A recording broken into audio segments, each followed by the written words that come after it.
आज अगर हम बात करें तो इक्विटी मार्केट में एक वॉलेटाइल सेशन देखने को मिला। हमने देखा कि इक्विटी मार्केट में निफ्टी, बैंक निफ्टी में एक फ्लैट नोट पे क्लोजिंग होती हुई दिखाई दी। बैंक निफ्टी फ्लैट नोट पे रही। और निफ्टी अगर आप देखेंगे तो करीबन 60 पॉइंट नेगेटिव क्लोज होती हुई नजर आई। करीबन 25,665 के लेवल पे क्लोज रही। हालांकि सेशन काफ़ी वॉलेटाइल रहा। ड्यूरिंग द सेशन इसने करीबन 25,791 का हाई भी बनाया और फिर वहां से प्राइस करेक्ट होकर 25,603 के लो भी बनाए और फाइनली 25,665 के लेवल पे क्लोज होती हुई नजर आई। तो करीबन 100 से 150 पॉइंट के बीच में निफ्टी में अंदर वॉलेटाइल सेशन देखने को मिला। वहीं बैंक निफ्टी में भी हमने एक साइडवेज ट्रेंड देखने को मिला और प्राइस फाइनली एक साइडवेज मोमेंटम में क्लोज होते हुए नजर आए। यहाँ अगर हम बात करें तो यूएस ईरान जो कन्फ्लिक्ट है वो यहाँ पे सबसे बड़ा चैलेंज अभी बना हुआ है। प्लस इंडिया का जो ट्रेड टॉक है वो यहाँ पर अगेन चैलेंजिंग बना हुआ है। ट्रम्प साहब ने क्लियर बोला है कि जो रशिया से लेगा उसको 500% का टैरिफ और ईरान की से जो ले रहे हैं उन पर 25% का टैरिफ इमीडिएट इफेक्ट से लगा दिया है।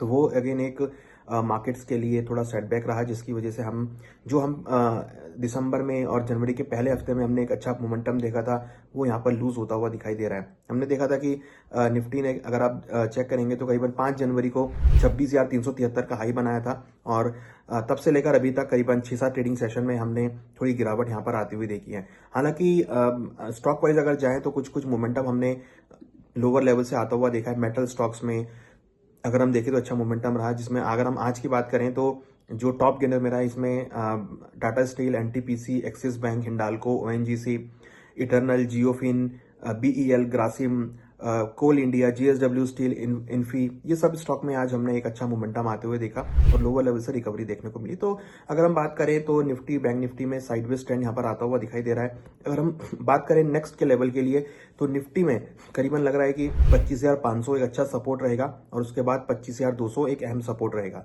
रेजिस्टेंस में 25,800 और 26,000 के जो लेवल है ये इंपॉर्टेंट रेजिस्टेंस लेंगे। 26,900 और 26,000 के बीच में मार्केट एक स्ट्रॉन्ग रेजिस्टेंस फेस कर सकता है। वहीं अगर हम बात करें बैंक निफ्टी में तो बैंक निफ्टी में भी हमने मोमेंटम यहाँ पर एक साइडवेज होते हुए देखा और बैंक निफ्टी में भी हमने देखा कि मार्केट थोड़ा सा स्टेबल रहा। तो बैंक निफ्टी में इंपॉर्टेंट जो सपोर्ट है वो यहाँ पर 59,300 के रहेंगे और 58,800 के रहेंगे। हायर साइड में 59,800 और 60,300 ये बहुत शॉर्ट टर्म के सपोर्ट एंड रेजिस्टेंस लेवल्स हैं। वहीं अगर हम अब बात करें कमोडिटी मार्केट की तो यहाँ पर हमने अगेन सिल्वर में नया हाई बनते हुए देखा। इंटरनेशनल मार्केट में सिल्वर ने $91 के नए हाई टेस्ट किए, जबकि डोमेस्टिक मार्केट में सिल्वर ने 2,87,990 लेवल का नया हाई टेस्ट किया। सिल्वर करीबन आज भी 11,000 पॉइंट की रैली के साथ ट्रेड करता हुआ नजर आ रहा है। पिछले अगर हम बात करें 2 दिनों में सिल्वर करीबन 40,000 पॉइंट बढ़ चुकी है, जो कि आगे भी लग रहा है कि आगे बढ़ती हुई दिखाई दे रही है। वहीं अगर हम बात करें गोल्ड की तो गोल्ड ने भी अपना आज उच्चतम स्तर इंटरनेशनल मार्केट में करीबन $4,639 का नया हाई बनाया और डोमेस्टिक मार्केट की अगर बात करें तो करीबन 1,43,500 के नए हाईज गोल्ड ने बनाए और कहीं ना कहीं आप देखेंगे तो करीबन 1,100 पॉइंट की रैली के साथ गोल्ड यहाँ पे ट्रेड करता हुआ नजर आ रहा है। तो गोल्ड सिल्वर में एक अच्छा मोमेंटम रहा।